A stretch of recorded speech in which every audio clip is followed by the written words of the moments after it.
তো আমি তো আপনার কাছে স্পেশাল একটা আমল চাইছি, যেই আমলটা শুধু আমি মুসার জন্য স্পেশাল আমল। আল্লাহ কয়, হযরতে মুসা রে, তোরে আমি যে আমলটা দিছি এটা স্পেশাল আমল। এই লা ইলাহা ইল্লাল্লাহ যদি এক পাল্লায় রাখা হয়, আর যদি তামাম পৃথিবীর আসমান জমিন সব কিছু যদি আরেক পাল্লা রাখা হয়, হে মুসা তুমি চাই না রাইখো যেই পাল্লার মধ্যে লা ইলাহা ইল্লাল্লাহ, ওই পাল্লা বাড়ি হয়ে যাবে।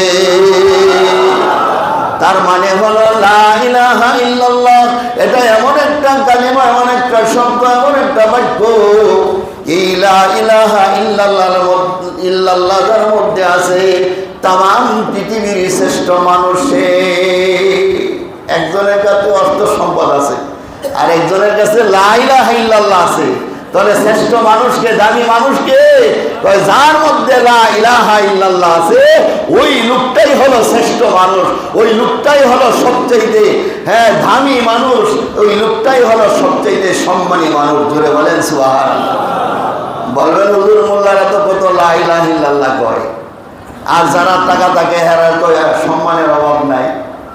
আরে সম্মান দুই ধরনের হয়, যার কাছে লা ইলাহা ইল্লাল্লাহ আছে, আল্লাহওয়ালা মানুষ যারা হয় তাদেরকে সবাই স্নেহ করে, মায়া করে, মহব্বত করে, ভালোবাসে, ভয় করে, তাই না? সাপকেও মানুষ ভয় করে, আর পিসাবকেও মানুষ ভয় করে। দুই ভয় কি এক?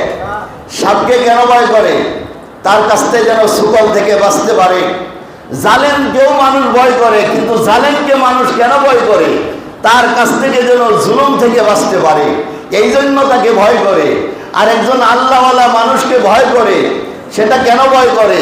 ওই ভয়টা হলো আল্লাহর পক্ষ থেকে ভয়, যে ওই লোকটা আল্লাহওয়ালা, এই জন্য যার ভিতরে কালিমায়ে শাহাদাত আছে, যার ভিতরে আল্লাহর হুকুম হাকাম আছে, তাকে ভয় করে। ওই ভয়টা হলো মুহাব্বতের ভয়। সুবহানাল্লাহ। দুই ভয় কিন্তু কিনা এক না।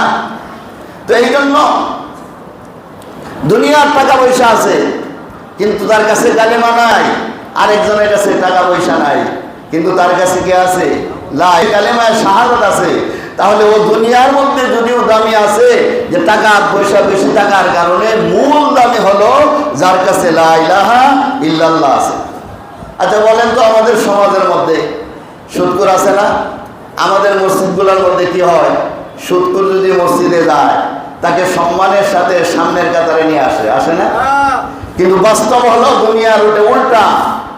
আল্লাহর নবী বলেছেন, কেউ যদি 1 টাকা সুদ খায়, আপন মায়ের সাথে 36 বার গুনাহ করার, জিনা করার গুনাহ তার আমলনামার মধ্যে ওঠে। তাহলে দুনিয়ার মধ্যে কোনো মানুষ যদি তার আপন মায়ের সাথে জিনা করে, এই লোকটাকে সমাজের মধ্যে রাখবে? কথা কয় না রাখবে? রাখবে না। কয় কেন?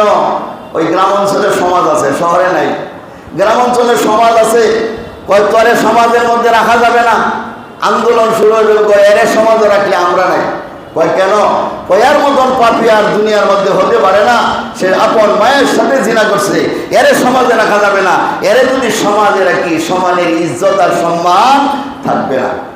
কিন্তু যে 1 টাকা সুদ খাইলো, আপন মায়ের সাথে 36 বার জিনা করার গুনাহ হইলো, ওই সুদ করে মসজিদের সামনের কাতারে জায়গা দেওয়া লাগে। কেন? কয় ওই জুলুমের কারণে। কারণ সুদ